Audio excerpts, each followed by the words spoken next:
Hello, I'm back again, and as I said, I was gonna start sanding the joist that I had prepared before. So this one I haven't touched yet. As you can tell, the Bondo is still rough and ununiform, as is this one over here. This one I've started sanding it, and it doesn't really take that long to do. Like I said before, we're using Bondo all-purpose putty on this. And right now I'm just using my, my DeWalt palm sander.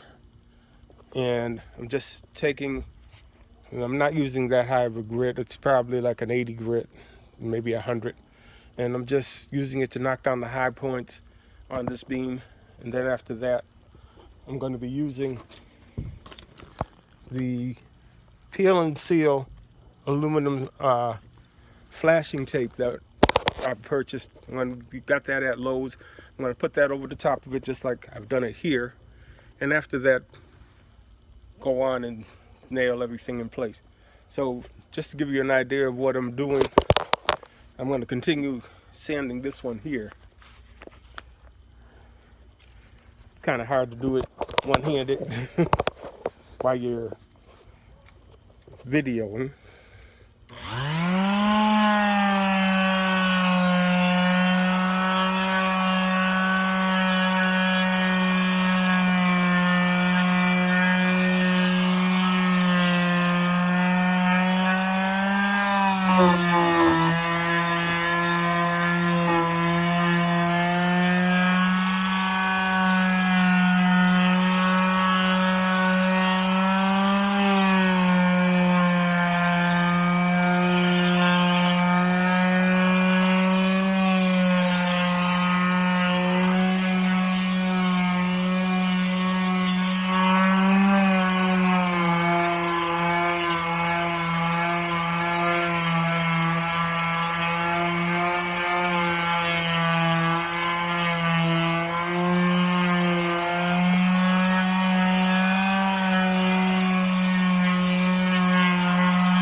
What I would suggest also, I'm just knocking down the high points here.